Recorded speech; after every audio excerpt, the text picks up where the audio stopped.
Should I purchase a .com domain name? Now, this is a great question and one that I get asked a lot, and it actually came up in conversation just a couple of days ago with one of my friends and clients. And I think it's a great question, so I thought I would cover it in today's video. Now, this business in particular is a local service-based business. They are a wedding videography and photography business, and they were wondering if it was worth now, 3+ years into business, purchasing the .com domain for their business, for their brand name or their business name. They told me that the domain is $2,500 to purchase the .com.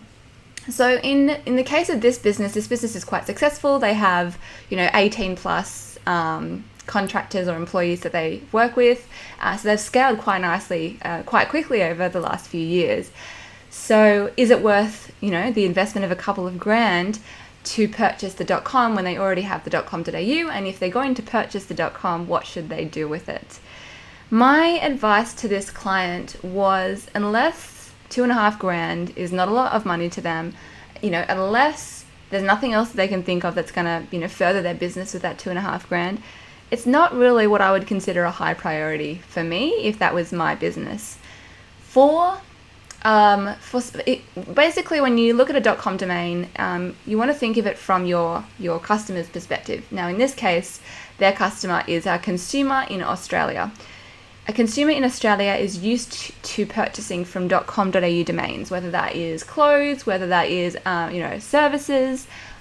Even if that is a global business that they're using, or a platform that they're using, often they're going to a .au domain, whether it's Xero or Google or whatever. In many cases, it's .com.au, and it's actually a global platform or a global offering that is localized to the Australian market, and that lets consumers understand and know, or gives them the feeling that the content and the experience and the language is going to be relevant to them in that market. So it feels a little bit nicer than just going to a generic .com, because it is the right place for you. So absolutely, if you're a local business and if you are targeting a local market, your priority is your local domain extension. Okay, so in Australia, .com.au, in New Zealand, .co.nz, etc. Should then you also have the .com if it's available. So if this client is going to go and invest that money in the .com, I would still recommend that he points that domain to his .com.au. So regardless of how people find him and what link they find him or domain they find him through, when they land, they can see it's the .com.au, and they know it's a local business, and they feel that again, he's going to be relevant to them. And again, you can experience that if you go to google.com or whatever, it'll or Xero or whatever, it's actually going to localize to your .au location, your their local domain for where you're located. So in the case for this client, like if it was my business, I wouldn't spend the money on the .com. I don't think it's really going to add a whole lot of value. It can help you look, bigger and maybe more trusted having a .com. But again, if you're only servicing a local market and you're a service-based business, you just don't need it. People in Australia trust the .com.au domain extension. They probably trust it even more than a .com. So in his case, I actually wouldn't bother with that kind of price. Look, if the .com domain was $30 or even a couple of $100, it's probably worth getting. The benefit is if someone accidentally types their URL in, like they actually go www.businessname.com rather than .com.au, it'll point them to the right place instead of them going to the wrong site. There might be a business with the same name in the US or somewhere else. So, there are benefits to having the .com, really just in case people find it by accident and getting them to redirect through to your domain. Whether I'd spend $2,500 on that, I probably wouldn't.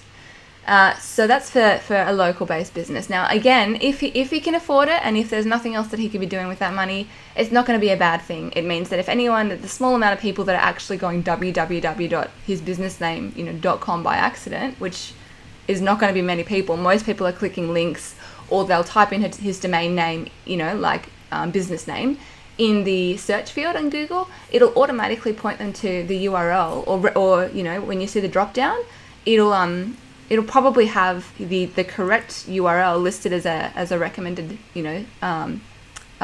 site, because they visited the .com.au before. Any marketing that this client does is going to obviously point to the right domain. So the number of saved people that are going to be redirected to the correct site is probably quite minimal. So again, it's nice to have, but it's probably not going to do a whole lot of magic to his business. Now, that changes quite substantially if you are a business that wants to compete either globally or just online. You have virtual products or services, or maybe the location of your clients or customers doesn't matter. Or if you actually want to target a number of localized areas. So it might be Australia and New Zealand, for example, or it might be wherever, all of Europe. In that case, so let's have a look at two different examples. If you are a business who, it doesn't really matter where your clients really come from. So Growth Sprout is kind of a good example. At the time of recording this video, really we are targeting the Australian and New Zealand market, and primarily, our marketing is directed to the Australian market because that's where we're based, which is why we have a .com.au as our primary domain. We will look to purchase the .com because it certainly is relevant to us in the future, although that domain for us, it is a couple of grand. So we'll do it when it makes sense. We'll do it when we are ready to expand to other markets and actually start, scaling further than we can in these local markets. So in the case of any business that sells virtual products and services that is not specifically relevant to just one local market, a .com definitely makes sense. You may even want to purchase the local domains as well, so your .com.au, your .co.nz, etc., as well as the .com, and depending on your business and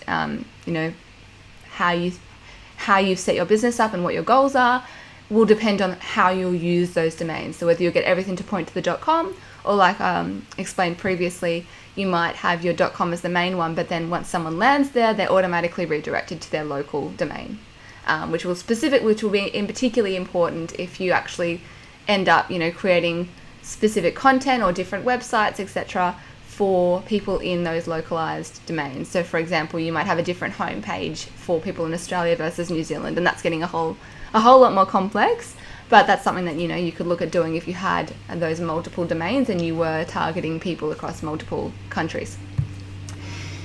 The final example is if you are a business that targets specific countries only. Now, a very common example that I come across is e-commerce brands who target Australia and New Zealand. New Zealand is basically our cousin. Often businesses that target Australia will also target New Zealand if it is something that you can purchase online. In that case, I would be purchasing the .co.nz and the .com.au, and probably the .com as a backup if it's not too expensive. What you want to do though is, if you are based, say, in Australia, you probably still want the .com.au to be your primary domain, unless for some reason you are actually you want to prioritize the New Zealand market over the Australian market. So the question then is, where is your perfect customer? Where are most of your customers, or where's the biggest opportunity? That should be your primary domain. Now, there are 100,000 different examples of how businesses are set up and what scenario is going to make the most sense for you. So this is generic advice. You need to, think through what makes sense for you.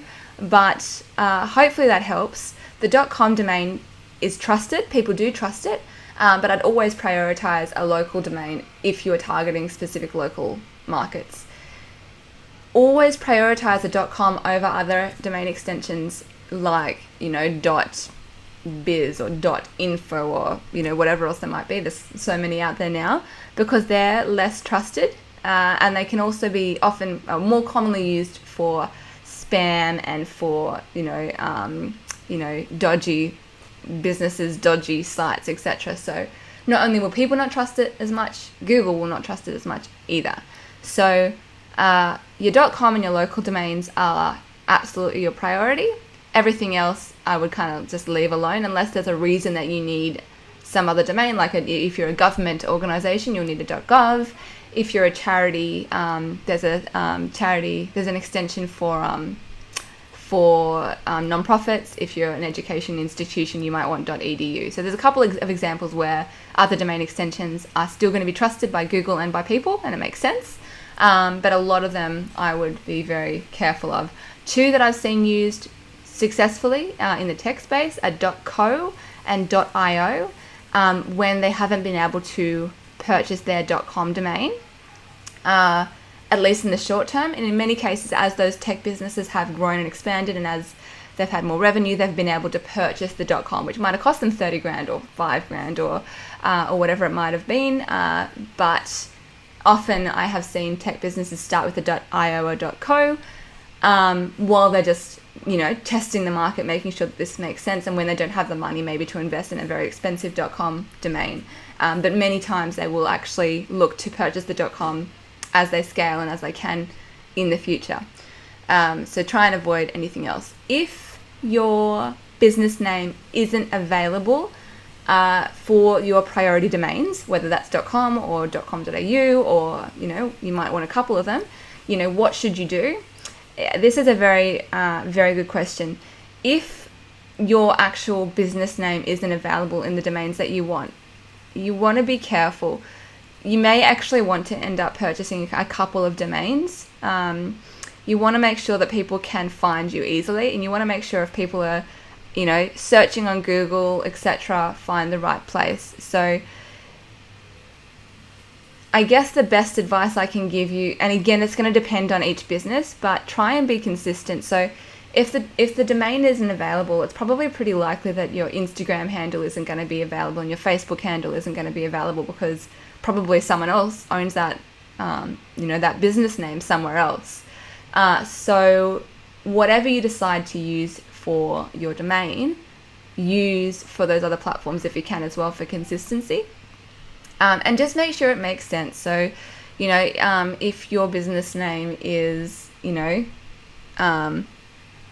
Sydney Wedding Rentals, you might be able to change it to, Sid Wedding Rentals. Make sure it makes sense. Make sure that the domain still looks like part of your business, because, again, it's a trust sign for people. So what people expect is that it's going to be your businessname.com or your businessname.com.au. So the further you detour away from your actual business name, your actual brand name, the less trusted your domain is going to look to visitors. So I guess do the best that you can to find something that is as close as possible to your actual business name. That is kind of as far as I guess we can really go with generic advice like this. Again, you might have a specific example where you're stuck because your business name isn't available on .com.au and you're not sure what to purchase. If you have examples like that where you would love a little bit of direction, someone else to have a look at what's available and what you might want to do, wherever this video is posted, there is probably going to be somewhere you can comment. If you can't find it where you are, this video is going to be on our YouTube channel, it's going to be on our Facebook page, probably on Instagram TV. So check us out on social media and just look up the topic, and you'll be able to ask a question and comment there, and we'll be happy to have a look into that for you and give you a couple of suggestions, because the question that you have is probably going to be relevant to someone else, so it's beneficial for us to be able to answer it publicly in one place. So feel free to ask if you have specific examples you'd like some advice on, and yeah, we'll see you in the next video.